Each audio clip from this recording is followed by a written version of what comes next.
ففيه تسلسل الشياطين وتفتح أبواب الجنة ويقتل دار الخيرات. هو شهر الصبر والرحمة، حيث يشعر المسلمون بأحوال الفقراء والمحتاجين فيزداد التآقي والتكافل. كما أن رمضان فرصة عظيمة للتوبة والاستغفار وتلاوة القرآن وصلاة التراويح والاعتكاف في العشر الأواخر طلبا لليلة القدر التي هي خير من 1000 شهر.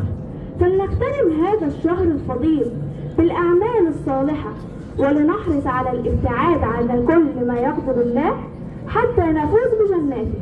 وخير ما نبدأ به إذاعتنا القرآن الكريم والطالبة حنين أيمن. أعوذ بالله من الشيطان الرجيم. مثل الجنة التي وعد المتقون تجري من تحتها الأنهار أكلها دائم وظلها تلك عقبى الذين اتقوا وعقبى الكافرين النار. والذين آتيناهم الكتاب يفرحون بما أنزل إليك ومن الأحزاب من ينكر بعضه قل إنما أمرت أن أعبد الله ولا أشرك به إليه أدعو وإليه مآب. وكذلك أنزلناه حكما عربيا ولئن اتبعت أهواءهم بعدما جاءك من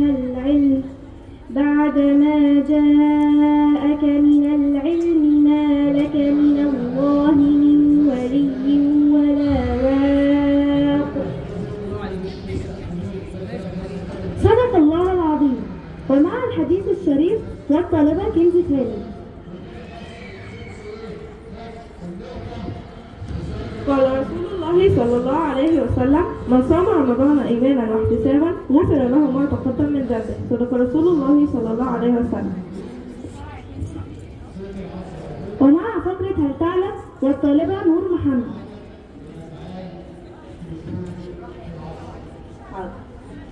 هل تعلم أن الصيام كان مفروضا على الأمم السابقة قبل الإسلام؟ هل تعلم أن ليلة القدر خير من عبادة 83 سنة؟ هل تعلم أن التمر هو أفضل ما يفطر عليه الصائم لأنه يمد الجسم بالطاقة سريعا؟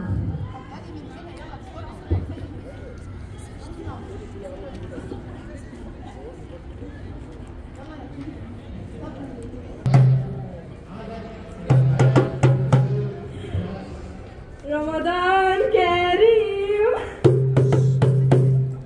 اصحى يا نايم وحد الدايم. رمضان كريم كل سنة وانت طيبة يا ميس فوزية، كل سنة وانت طيبة يا مستر مصطفى، كل سنة وانت طيبة يا ميس، كل سنة وانتم طيبين جميعا. رمضان كريم.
أحلى لم يوم ما السجن شير سنين وجيم في جن تلاقيه جرب وسحور فطار عزوماتنا نار في الحلو ما نكررش احنا رمضان غير. ثانية واحدة واحنا جينا رايح فين يا جماعة؟ عشنا وشفنا وقدمنا حاجاتنا كلها احنا رمضان بنجيب رمضان مش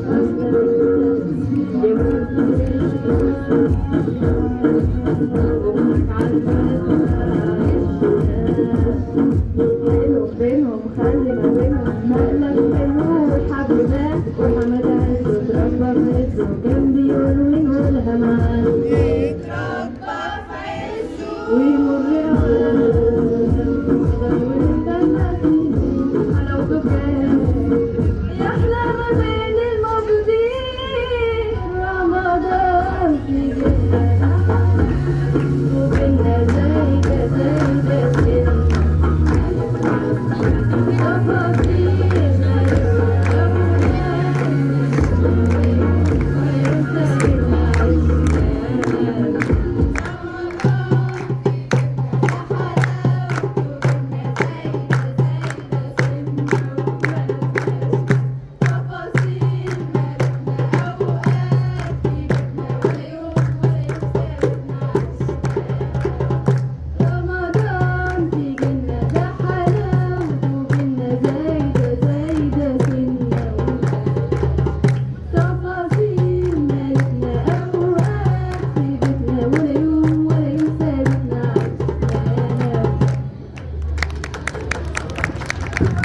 نشكركم على حسن استماعكم لنا والسلام عليكم ورحمة الله وبركاته.